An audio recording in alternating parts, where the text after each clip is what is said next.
Agora sim. Bom, pessoal, hoje, pela chamada que nós mandamos pelo WhatsApp, é um tema muito bacana para a gente estar discutindo, tá? É um tema que dá várias discussões. E antes da gente fazer essa discussão, eu queria só falar, eu quero fazer uma dinâmica com vocês. Para fazer essa atividade, eu quero esclarecer algumas coisinhas para que vocês entendam. Nós já falamos sobre as leis de Deus que está no nosso, já vem com a gente no nosso consciente.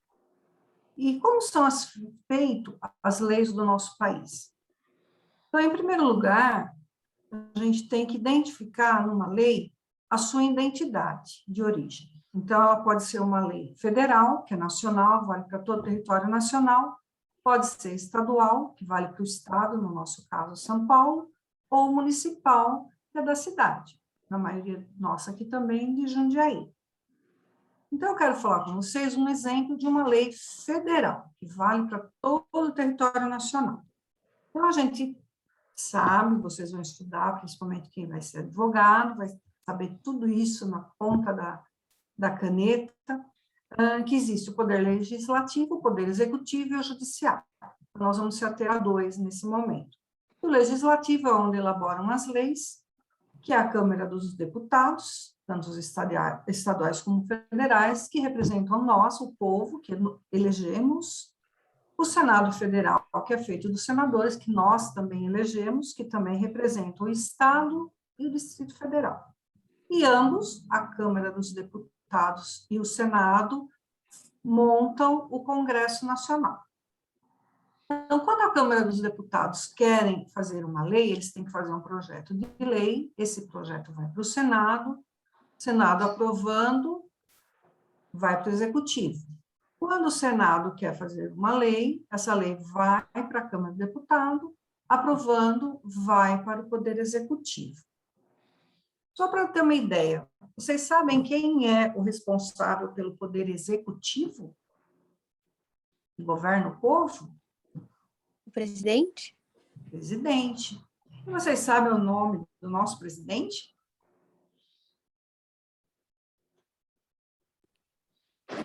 Jair Bolsonaro. Isso, Jair Messias Bolsonaro. Esse é o nosso presidente. E quando esse projeto de lei chega para o presidente, ele pode vetar, quer dizer, ele pode não aceitar uma linha, um artigo, ele pode mexer nesse projeto.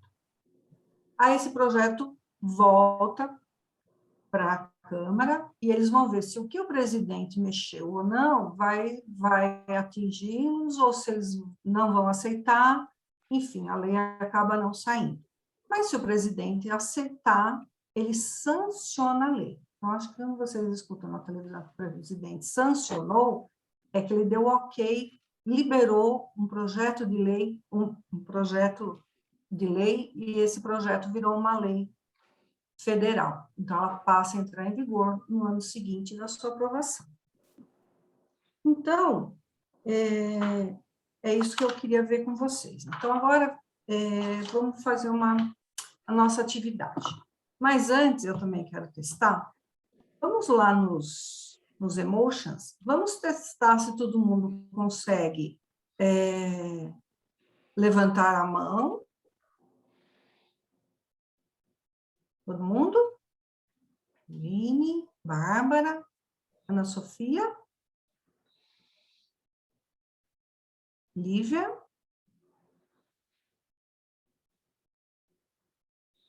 Lívia. Todo mundo tem coraçãozinho? Sim, sim, sim, sim. Lívia também. Ok, perfeito. Beleza, daqui a pouquinho nós vamos usar, então. Então, agora nós vamos fazer de conta que nós estamos no plenário. Acho que vocês já devem ter visto também na televisão, o plenário é o local onde os deputados, os senadores ficam para se organizarem, cada um tem sua mesa, seu computador, seu microfone, aí eles vão lá votar sim ou não, e aparece o nome deles, se o voto vai ser secreto, se vai ser aberto, Então, o nosso voto aqui vai ser aberto. Então, assim, eu sou uma deputada, vou subir lá na tribuna, que é aquele localzinho isolado, que eu vou estar falando para todo mundo ouvir, tá? E depois as outras pessoas vão estar discutindo. Porque quando eu conseguir tirar minha mãozinha dali, abaixar a mão. É isso aí. Então, eu vou propor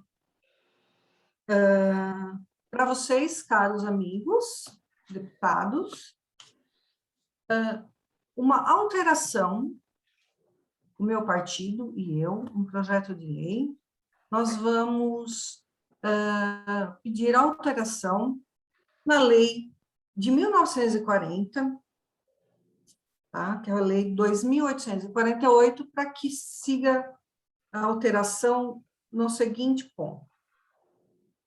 Conforme o Código Penal, essa lei fala o seguinte: para ser interrompida uma gravidez, do modo induzido, do modo forçado, a mãe dando o consentimento de ser feito isso, ela só pode fazer em 3 hipóteses. Gravidez decorrente de estupro, né?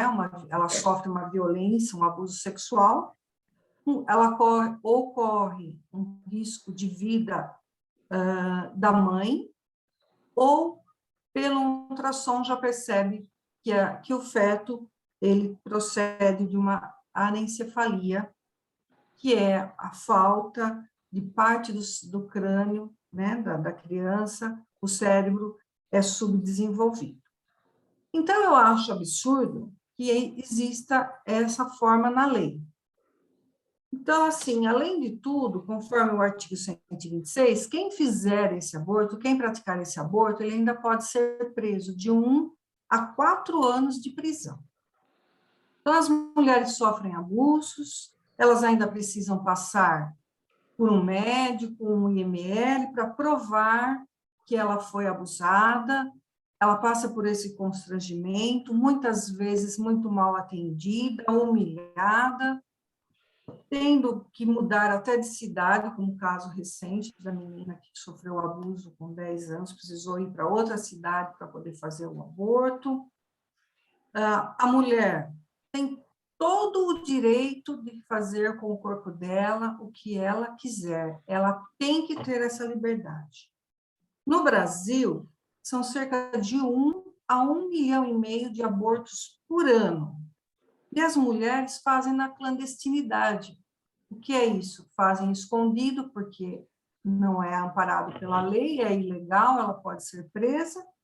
Então, ela vai nesses lugares sem o mínimo, principalmente as pobres, sem condições de pagar um lugar melhor, né? Mais escondido também.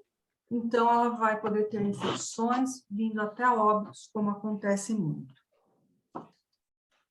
Tem mulheres que morrem bem menos se fizerem clínicas especializadas em aborto. Então, outros países do mundo, desde a década de 30, já têm o aborto legalizado. E, com certeza, os números do aborto diminuirão se for legalizado aqui no Brasil. Então, tem mães que não têm condições de ter mais filhos. Então, ela não tem que ter se ela não quiser. As moças também, adolescentes, que acabam engravidando de seus namorados, elas ainda não têm responsabilidade, elas ficam envergonhadas, com medo dos pais, que minha mãe vai me matar, meu pai vai me matar, se ele souber que eu estou grávida. Então, elas ficam com vergonha, então elas acabam abortando. É o maior índice de aborto que tem, é dos 12 aos 14 anos, e principalmente nas negras, nas pobres também. E os parceiros? Os parceiros não assumem nada, eles só querem fazer a parte deles ali, não querem obrigação nenhuma, não assumem nada, e muitas vezes obrigam a menina a fazer o aborto para continuar o namoro. Então, ainda fazem essa exigência, se você não fizer o aborto, ainda eu não fico mais com você. E alguns financiam o aborto, os que têm condições. Então, eu defendo muito a legalização por todos esses pontos. Então, a minha proposta de alteração dessa lei são por esses motivos. Agora, eu dou a palavra a outro colega que queira falar sobre o assunto para iniciarmos a votação. Quem gostaria de falar alguma coisa? Seria legal que todos falassem alguma coisinha, porque essas votações demoram bastante, existem muitas discussões. Quem gostaria de começar? Luísa?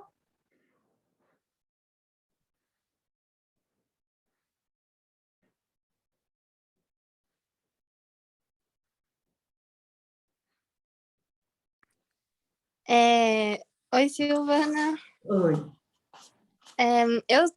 Eu concordo com você totalmente. A mulher tem que fazer o que ela quiser com o corpo dela, porque o corpo é dela. E, assim, quando eu falo que eu sou a favor da legalização do aborto, não é que eu sou, tipo, a favor do aborto, assim, de matar a criança, do ato de matar a criança. Eu sou a favor da legalização disso. Eu não sei se ficou meio confuso, acho que não deu pra entender, né? É que as pessoas acham que quando as pessoas falam assim, eu sou a favor da legalização do aborto, acham que, nossa, é só pra matar o ato de acabar com a vida ou com o início da vida do feto. Eu acho que tá meio confuso o que eu tô falando, né? Eu não sei. Não, eu estou entendendo o que você está falando. É a opinião de muitas pessoas, é exatamente isso que você está falando. Ok. Entendi. Ana Sofia. Deputada Ana Sofia, sua vez. Eu concordo com o que a Sofia falou, porque eu concordo que é bem essa visão assim que eu tenho desse assunto. Lívia.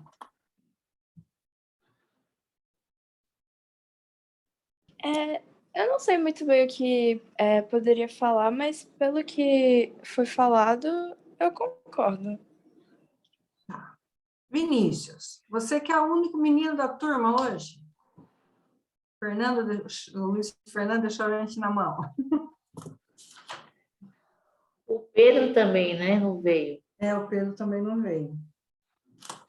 Os Filipes. Então, eu concordo com o que a Sofia disse também. E, tipo, todo mundo, em algum momento da vida, assim, pode matar alguém, mesmo se for por querer ou sem querer. E, tipo, eu não sei se muito sentido, mas na minha cabeça faz. Mas a pessoa, ela pode fazer o que ela quiser, a vida é dela, ninguém pode mudar a opinião dela. Então, acho que eu concordo com a Sofia. Deputado, então, também nada a acrescentar em discórdia do tema. A deputada Bárbara. Gente, eu concordo com tudo que foi falado, igual todo mundo. Eu acho que, assim, que a gente tem que ter responsabilidade com as nossas ações e que se der alguma coisa errada, a gente tem que usar o direito de fazer o que a gente quiser com nós mesmos. Mas aí eu também fico pensando, né? O que aconteceria, tipo, o feto não sou eu. O que eu estaria fazendo com a vida desse espírito? Mas eu concordo, eu sou a favor da legalização. Só que ao mesmo tempo eu acho que eu sou uma pessoa muito pequenininha para ficar pensando nessas coisas. Eu não tenho um posicionamento muito certo. Eu só tô analisando a situação por enquanto. Levando em consideração a idade de vocês, é bem isso mesmo, né? É uma atividade de simulação, caso a gente fosse liberar essa lei, né? Então, é só uma atividade. E a deputada Mona Lisa, fala. Então, gente, depois de tudo que já foi dito, né, da opinião de todo mundo, eu discordo, assim, na grande maioria das coisas, tá? Claro, né, tudo na vida evolui. Tem a questão hoje em dia, né, do feminismo, as mulheres têm que ser mais respeitadas, tudo. Mas eu fico pensando, e vocês também vão concordar comigo depois dessa abordagem, e se fossem vocês aquele fetozinho, né? Se a mãe não engravidou sem querer, do namorado, ou então até do próprio marido, mas está passando por uma dificuldade financeira muito grande. E se fossem vocês aquele fetozinho? Você sabe que no Espiritismo, na nossa doutrina, depois que o óvulo encontra o espermatozoide lá, 4 horas, entre 4 a 6 horas, existe a ligação do perispírito, né? Não é um dia, 24 horas, são de 4 a 6 horas, aquele espírito já está ligado ali, tá? Justamente, né, entre o óvulo e o espermatozoide, quando se encontra depois de 4 horas, já existe a ligação do perispírito. Eu pergunto, se fosse vocês, né? Como é que seria? Aí também está passando uma dificuldade, não precisa acabar a faculdade, ou então estou namorando, sou muito jovem ainda, não é para agora, é para depois. Ah, vamos tirar, né? Quer dizer, vocês teriam nascido? Eu teria nascido? A Silvana, a Lívia, a Ana Sofia, a Luísa, o Vini, entendeu agora que eu estou falando?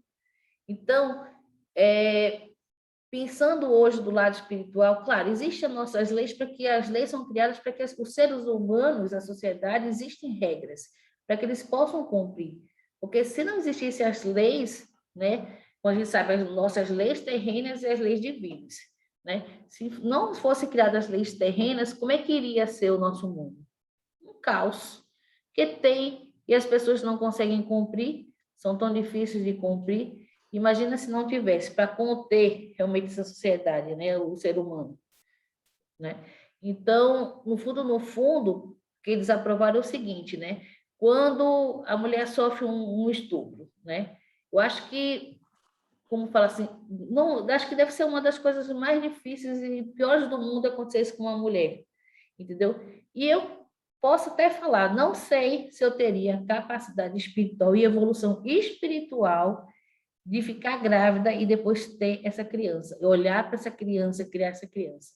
Então, isso depende de cada pessoa. Acho que tem que ser um espírito muito evoluído para amar muito e ter um entendimento muito grande do espiritismo e saber, né, que tudo na nossa vida não acontece por acaso, não há um acaso, né?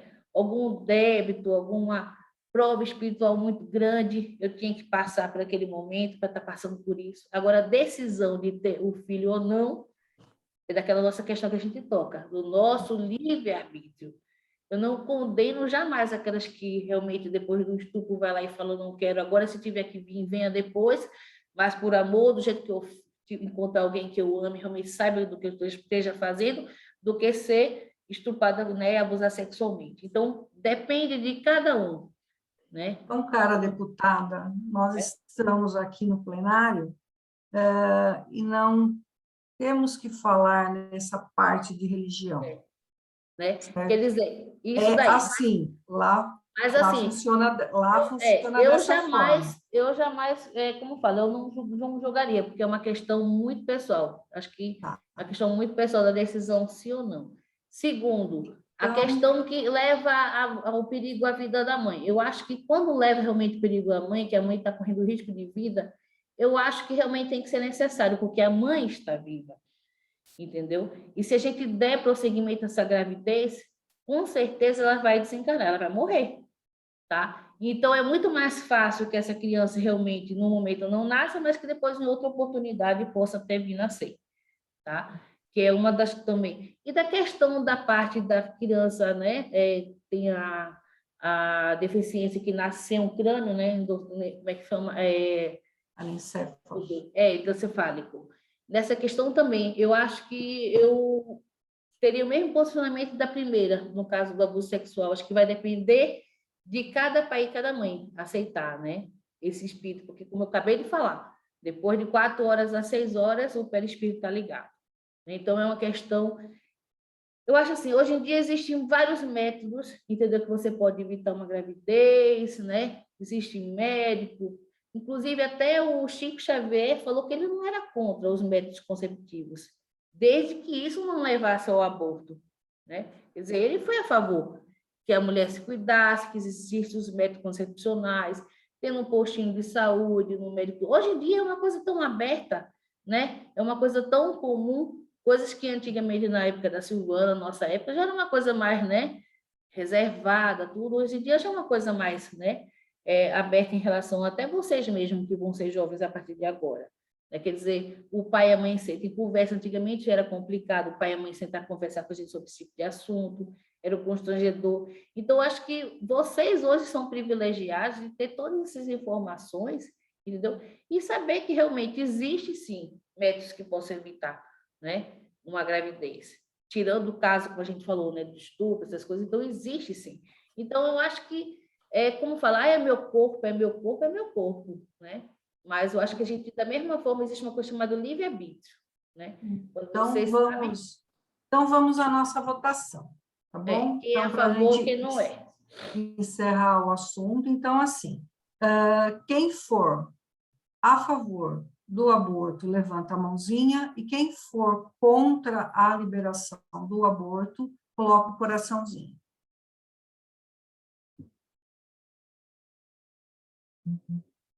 Botei antes. Vamos lá, gente. Agora é a votação para virar lei. Quem é, como é que é, Silvana? Quem é a favor, como é que é? Eu propus a legalização do aborto, certo? Então, quem é a favor do aborto, da legalização do aborto, levanta a mãozinha, e quem é contra a legalização do aborto, levanta o coraçãozinho, para ver se vai passar a lei ou não. Lívia, Bárbara. Eu não sei, eu tô pensando. Vai abster seu voto? Não vai votar, pode não votar nem sim nem não. Vou me abster, então. Vai se abster. A Lívia então, a Lívia levantou o coraçãozinho, o Vini também, né? A Mona Lisa também. Embora eu tenha falado a favor do aborto, eu votei contra, porque em mim é muito doloroso esse assunto, porque se não fosse minha avó, minha mãe teria praticado o aborto, e eu não estaria aqui hoje. Tá? Então, isso é só, gente, é só uma atividade, tá bom? Então, agora, eu vou falar com vocês um pouquinho sobre esse tema, tá?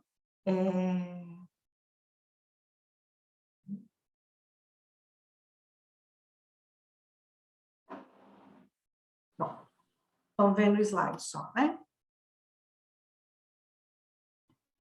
Então, agora, vamos falar um pouco sobre o tema e a doutrina espírita, tá? Lá na Câmara já foi-se ouvido todas as instituições, inclusive espíritas. Então, no nosso país, realmente gera uma polêmica muito grande esse assunto. Mas vamos dar uma voltinha pelo mundo para a gente ver como está a situação. Então, sim, para o despertar da vida. Que caminho nós estamos tomando em nossa vida? Que nós estamos procurando? Porque os nossos tempos, a vida se tornou uma coisa tão banal, não tem tanta importância, não tem, qualquer coisa é sem valor. Então, vamos vendo que no desenvolvimento do nosso planeta Terra, cada fase que ela foi passando, ela tinha o seu lado bom e o seu lado ruim. Por exemplo, numa fase do desenvolvimento industrial, a Terra teve muita prosperidade, muita geração de emprego, mas a poluição do planeta começou a ficar muito grande. E no momento que nós estamos hoje, no século XXI, no ano de 2021, temos grande desenvolvimento intelectual, mas a indiferença faz com que os nossos valores morais se percam. Então, cada vez mais a gente vai desenvolvendo o orgulho, o egoísmo, a vaidade, enfim, nós vamos sempre parar no materialismo. Então, conforme nos fala o Livro dos Espíritos, no capítulo 7, Retorno à Vida Corporal, eis a pergunta: em que momento a alma se une ao corpo? A união, como a Mona Lisa mesmo falou, começa na concepção. exatamente a hora que o espermatozoide do homem, ele consegue penetrar no óvulo da mulher. De 4 a 6 horas, que vai todo esse movimento, é feito a fecundação. Desde o momento da concepção, já tem um espírito, determinado conforme o planejamento reencarnatório, como nós vimos em aula também. Já está designado um espírito a habitar aquele corpo. E ele se liga com um laço fluídico. Esse laço fluídico, ele é uma expansão do perispírito. É a ligação que ele vai ter com o corpo e o espírito. E conforme a gestação vai acontecendo, esse laço fluídico, ele vai se apertando até o momento do nascimento do feto. Isso durante toda a gestação. Durante a gestação, sobre a influência do princípio vital material do feto, o perispírito, que possui certas propriedades da matéria, se une molécula a molécula com o corpo que vai se formando. Onde o espírito já começa a se unir a esse corpo a partir do 4º mês e se formando completamente no 9º mês, quando o bebê nasce. Quando acontece o aborto, a união do perispírito e da matéria carnal, pelo princípio vital, deixa de agir. Em consequência, a desorganização do corpo. O que é essa desorganização? É o método que vai ser feito o aborto.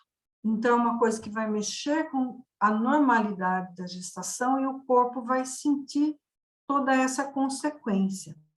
E essa união, ela cessa. Então, o perispírito se desliga, molécula a molécula, até o espírito ficar completamente livre. Assim, decorrendo da aula que a Mona Lisa deu sobre a desencarnação, e lembra que o corpo vai sendo, o espírito vai sendo preparado para se desligar do corpo, aqui é o contrário. A partida do espírito não é a partida do espírito que causa a morte do corpo, mas sim a morte do corpo que causa a partida do espírito. Então, não é uma normalidade. Mas cada espírito tem um modo de ação sobre a qual está escolhendo. Então, se a mãe escolheu, ela vai ter o efeito daquela causa que ela praticou. E o espírito também. Então, o espírito, ele pode, que foi abortado, ele pode ter um modo de ação que muitas vezes chega até a obsessão. Então, é isso que a gente tem que tomar muito cuidado. Então, não há diferença, isso falou o doutor Jérôme, um médico francês, que não há diferença entre a pessoa que você era no momento da fecundação com a que você é hoje. Desde a concepção, você é um ser humano.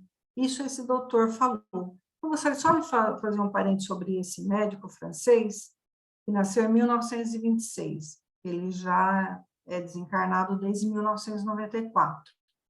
Ele foi um médico, um professor de genética, pediatra. Ele descobriu a síndrome de Down. A síndrome de Down também possibilitava, que eles não conheciam o que era, como poderia ser tratado, enfim, como a gente sabe que a gente pode conviver muito bem com a síndrome de Down, o aborto ele era permitido. Então, ele passa com isso a ser contra o aborto. Inclusive, em 1942, foi inventado o ultrassom, que é aquele aparelho onde passa na barriga da mãe, vê como está o feto e tudo mais. Então, ele passa a fazer campanhas de defender a vida, principalmente das crianças com síndrome de Down. E, a partir desse momento, ele passa a ser excluído da sociedade, principalmente de eventos, de palestras, por ter descoberto o problema da síndrome de Down, quando ele conseguiu identificar o problema, né, que não é uma doença, é um problema que o espírito traz, ele foi descartado do prêmio Nobel. E as pessoas começaram a ignorá-los porque queria que ele fosse, continuasse com. Desculpa. Saí, né? Eu estou na tela inteira, Mona Lisa?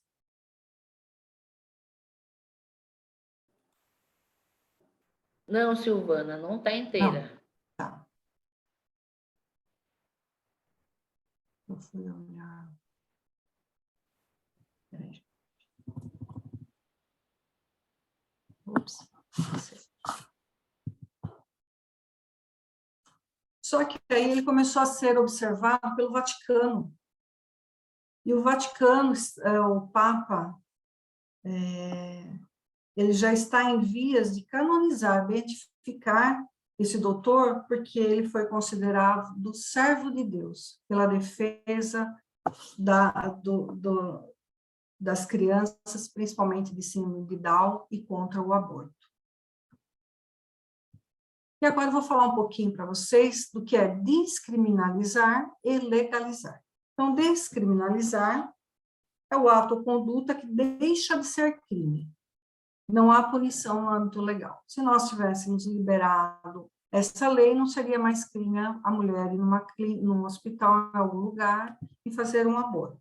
E legalizar é ficar dentro da lei. Então, você tem autorização para fazer determinadas coisas, você está amparado pela lei.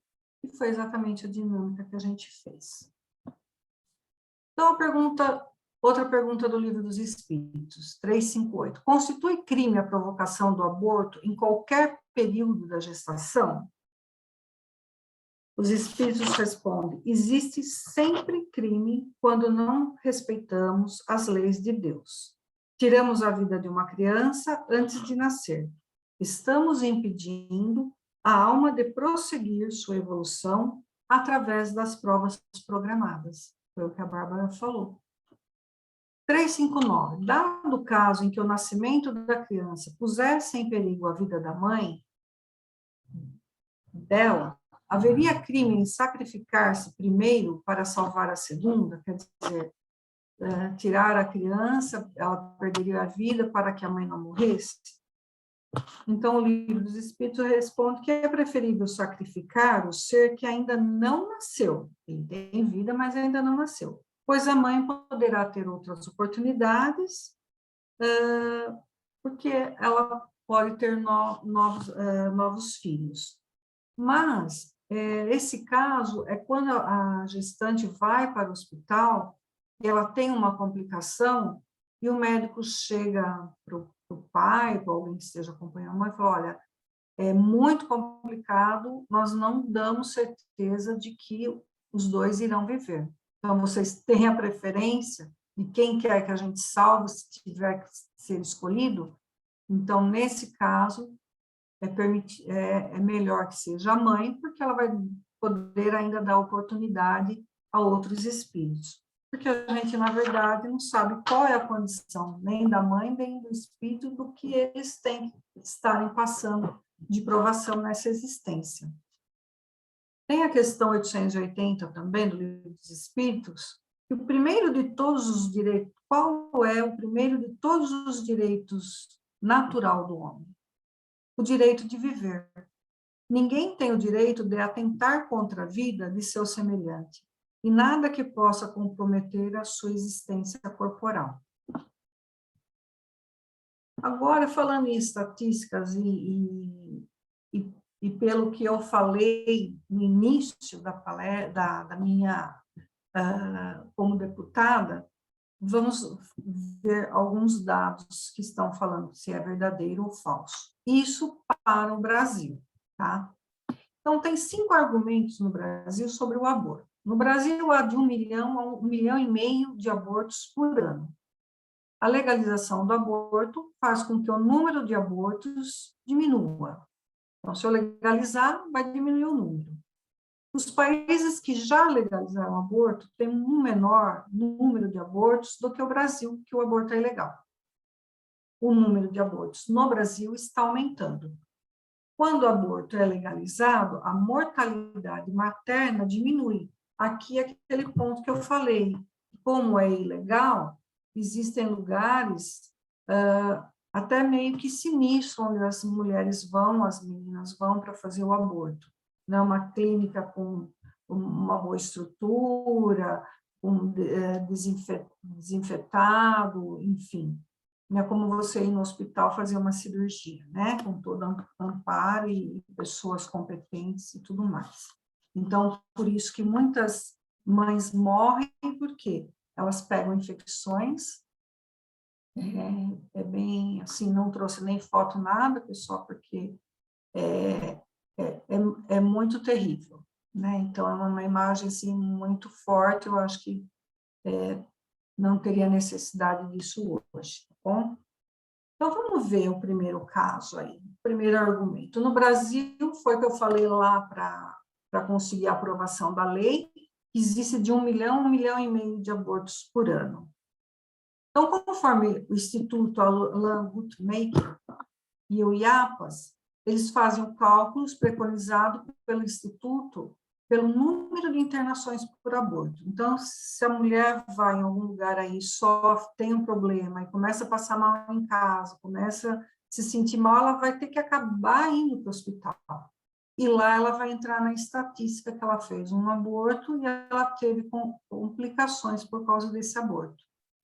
Então, eles conseguem mensurar os abortos no Brasil pelo número de internações, multiplicado por 5, e o IAPAS multiplica por 6. Então, como estimar o número de abortos no Brasil? Então, eles fazem uma estimativa pelo número de internações hospitalares por aborto ou por número de curetagens. Essa curetagem é um procedimento de aborto. Então, segundo o DataSUS, em 2010, aproximadamente 200 mil internações foram feitas no ano devido ao aborto. O espontâneo, que é o natural da mulher, quando a mulher não consegue levar a gestação adiante, normalmente até o 3º mês, e acaba perdendo o bebê naturalmente. E o outro provocado. Então, segundo a pesquisa, em 2010, para cada uma de cada 2 mulheres que abortam, precisam de internação.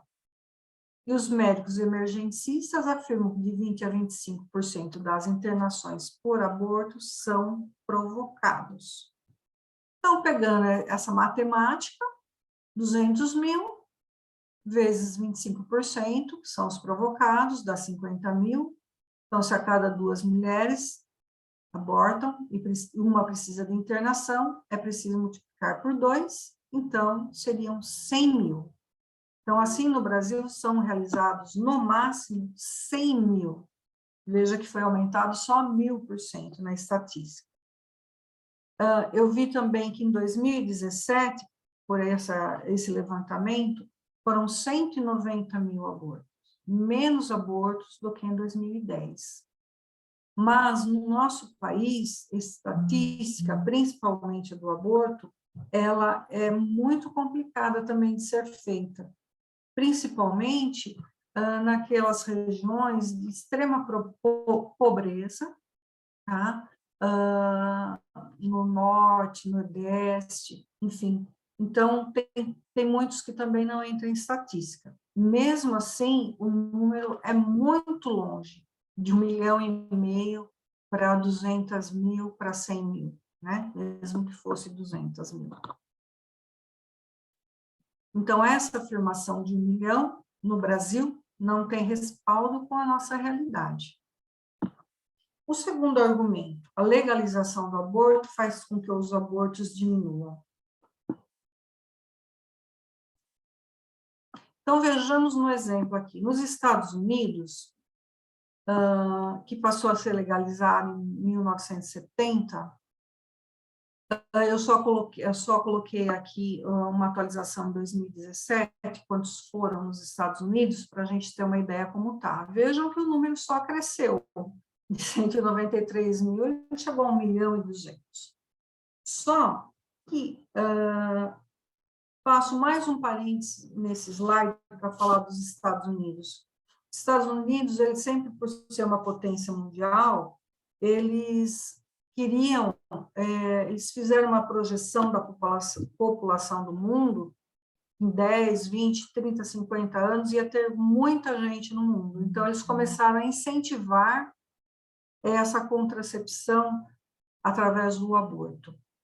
Inclusive, os dados foram manipulados, como aqui no Brasil falam em 1 milhão e 1,5 milhão.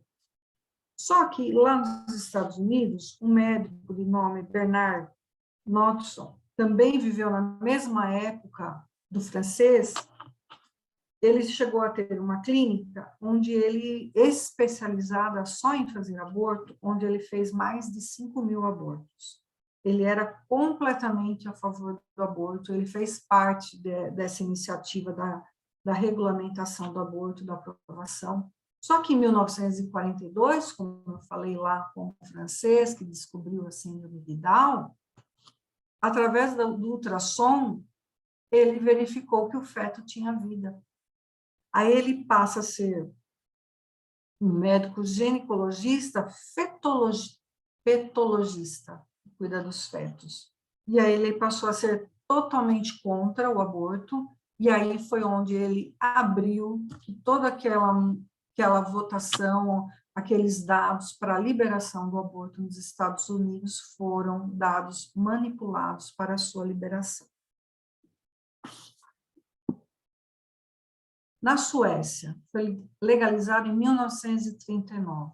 Os casos também só aumentam, não diminuem. Na Espanha, foi legalizado totalmente em 2010. Vejam que em 2011 o valor aumenta drasticamente, porque como a lei começa no ano seguinte da sua aprovação, eu imagino que lá também, então foi legalizado, aí a estatística apareceu mais, né? Então as mulheres procuraram muito mais. Então, portanto, essa afirmação que precisa legalizar o aborto para diminuir a sua prática, ela é falsa, né? A gente não encontra respaldo nenhum na realidade, porque ele aumenta a sua prática, ele enraiza na cultura de um país e passa a ser um método contraceptivo, quer dizer, para evitar a gravidez. A mulher vai ter seus relacionamentos, ela pode fazer o aborto, então ela não vai mais atrás de nenhum outro contraceptivo. Então, os países que regulamentaram o aborto têm o menor número que o Brasil? Não. Vamos ver os dados de 2019, comparando o Brasil com outros países. O Brasil praticou em 2019 89.724 abortos. A nossa população é 210 milhões de pessoas, contando toda a população, tá? Não é só as mulheres. Na França, de 15.700, com uma população de 65 milhões. A Suécia, 10 milhões de população, com 36 mil abortos. O Reino Unido, Inglaterra e os outros países ao redor, de 68 milhões de habitantes, fazem 200 mil abortos por ano. E o Japão, pessoal, quase metade da população do Brasil faz 250 mil abortos por ano. No ano de 2019, foram 42 milhões e meio de abortos praticados no nosso planeta. É muita coisa, né? A afirmação de que o Brasil tem o maior número de abortos que outros países que o legalizam é falsa, porque contra fatos não há argumentos, já diz um bom advogado, né? E o quarto argumento, que o número de abortos no Brasil está aumentando, aqui vale uma reflexão. Os que trabalham pela legalização afirmam que para diminuir o número é necessário legalizar. Observamos que é exatamente o contrário que acontece. E no Brasil, onde é ilegal, ele diminuiu. Então, a afirmação que o número de abortos no Brasil está aumentando também é falso. Legalizar o aborto diminui a mortalidade da mãe materna?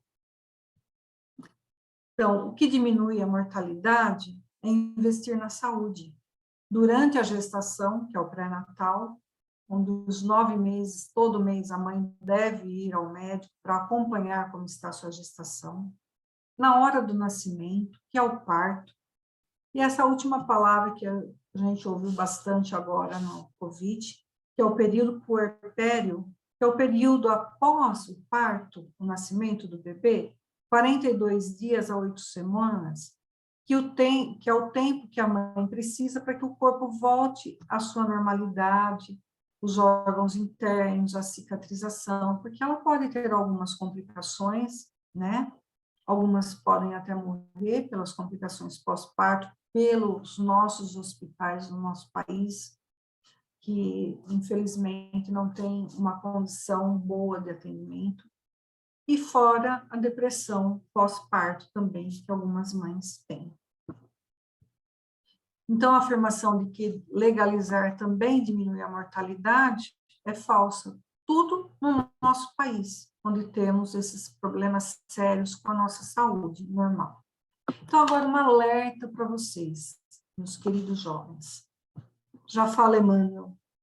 Ele chama a nossa atenção para levar à frente a bandeira da imortalidade. Somos eternos, com trabalho contínuo, sem pararmos, para atingir a meta que é a nossa perfeição.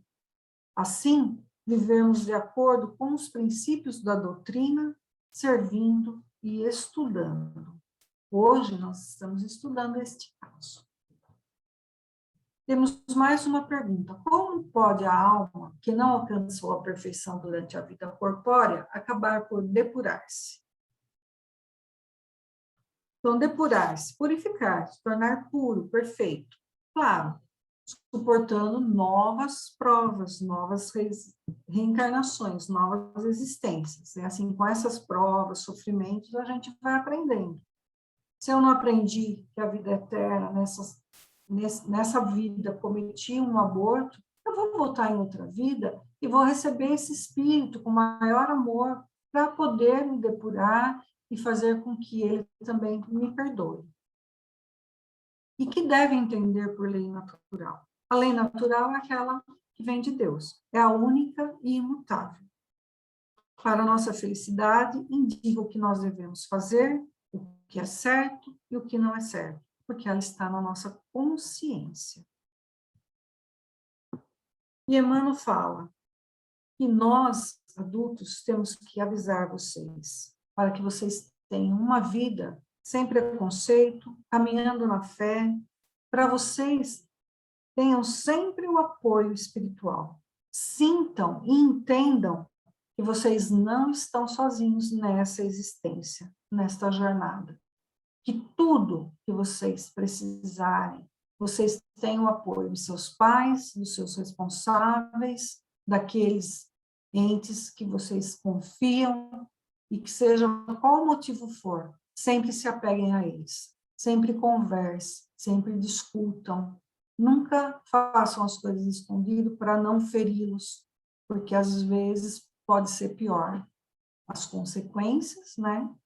Já pensou, infelizmente, um aborto leva uma menina de 13, 14 anos embora, é muito mais sofrido com o pai perder um filho do que ganhar um neto. É uma felicidade, uma criança. Então, jovens, proteger a vida na Terra é proteger o maior direito ao espírito necessitado de evolução, o direito de reencarnar. Então, Bárbara, peço para você ler o próximo slide. Eu sinto que o maior destruidor da paz hoje é o aborto, porque é uma guerra contra a criança, um assassinato direto da mãe inocente, assassinado pela própria mãe. E se nós aceitarmos que uma mãe pode matar até mesmo sua própria criança, como nós podemos dizer para as outras pessoas que não matem uns aos outros? Madre Teresa de Calcutá.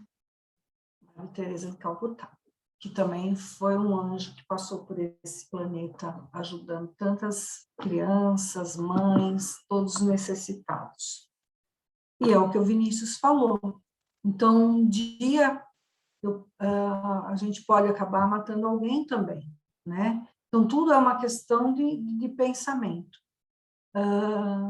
Mas eu queria falar também o que disse Chico Xavier. A criança embrião é um ser vivo indefeso.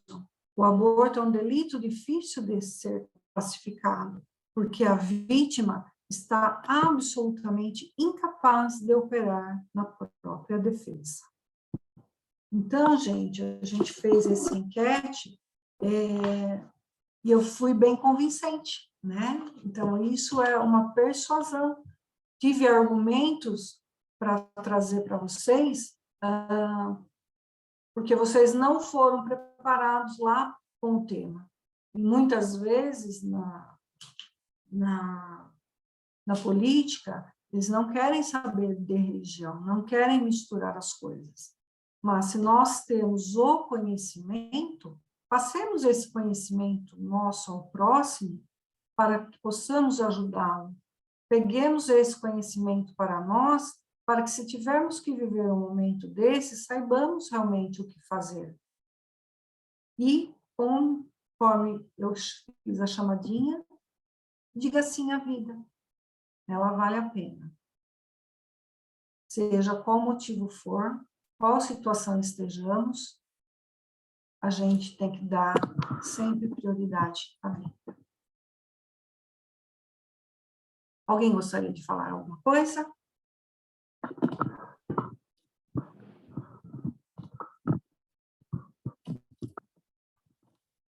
Não?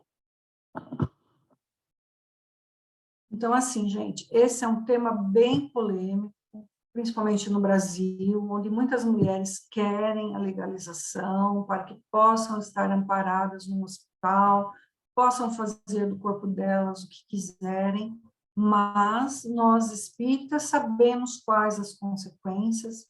Existem livros em Dois Mundos, nos Missionários da Luz, onde mostra todo o processo do reencarne. Então, a gente tem muita coisa interessante da doutrina espírita que a gente pode estar aí passando para as outras pessoas, para as nossas amigas, para os nossos amigos, a importância dos meninos nesse momento também, não deixar toda a responsabilidade para as meninas, para as mães, porque a corresponsabilidade do parceiro é igual à da mãe. Ele tem o mesmo valor do ato em si, porque ele concordou com esse ato, ele até muitas vezes impõe essa condição para continuar com a pessoa. Então, ele é um corresponsável.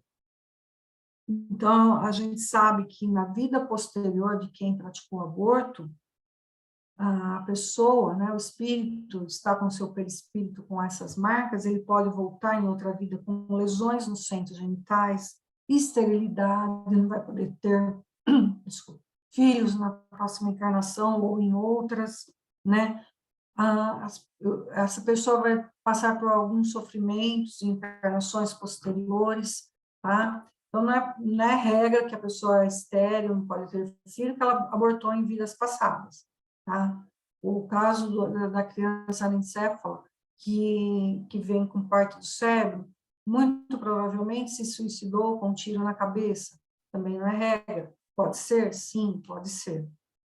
E tem vários métodos de se praticar o aborto, tá? Tem de aspiração, de curetagem, solução salina, prostaglandina, nascimento parcial, histerotomia. Eu não trouxe nenhum em detalhe, porque seria com foto ou falar para vocês, e eu, assim, eu acho muito deprimente, é muito forte as cenas, tá? A gente fica aí um momento sem estar dormindo direito. Mas, se vocês tiverem alguém que vocês saibam que pretende fazer, peça para olhar. Eu acho que talvez mude de ideia, tá? Então, assim, a gente tem que ser bem categórico que está no Livro dos Espíritos. A gente não pode tirar a vida do próximo, principalmente, como disse Chico Xavier, de quem não pode se defender, porque ele está ali dentro, ele está sentindo que ele vai ter que sair dali e ele não quer, mãezinha, não faça isso. Mas é o livre-arbítrio. e o livre-arbítrio entra na lei de causa e efeito, tá? Querem falar mais alguma coisa? Eu seria uma boa advogada, fala a verdade, uma boa política, né?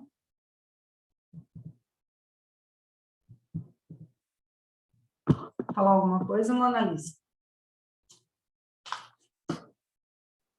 Não, seu. Não? Então, eu fecho agradecendo muito a minha avó, e se não fosse ela, eu não estaria aqui. Foi o que Haroldo Dutra também falou, que agradeceu a mãe dele por dar a oportunidade dele nascer também. E todos vocês, né, gente? É bem aquilo que a Mona Lisa falou, a gente tem que se pôr no lugar. Mas a gente não sabe, na cabeça da pessoa que leva a fazer isso, o que está se passando, uma ajuda que ela precisaria ter também, né? Então, o Gabriel saiu, né? Eu ia falar para ele da aula, mas tudo bem. A gente põe no grupo depois, então. Alguém gostaria de fazer a prece, então? Ninguém quer perguntar nada? Eu quero fazer a prece. Tá bom, Bárbara. Pode fazer, querida. Vamos, então, nos unindo em pensamento para, assim, acompanhar a prece com a Bárbara. Pai nosso que estás no céu, santificado seja o vosso nome, venha a nós o vosso reino, seja feita a vossa vontade, assim na terra como no céu. O pão nosso de cada dia nos dai hoje, perdoai as nossas dívidas, assim como nós perdoamos os nossos devedores. Não nos deixeis cair em tentação, mas livrai-nos de todo mal, e assim seja. Que assim seja, até a semana que vem. Durante a semana a gente põe lá a pesquisa no grupo, e vocês respondem, tá bom? Obrigado pela participação, fiquei muito feliz que todos falaram,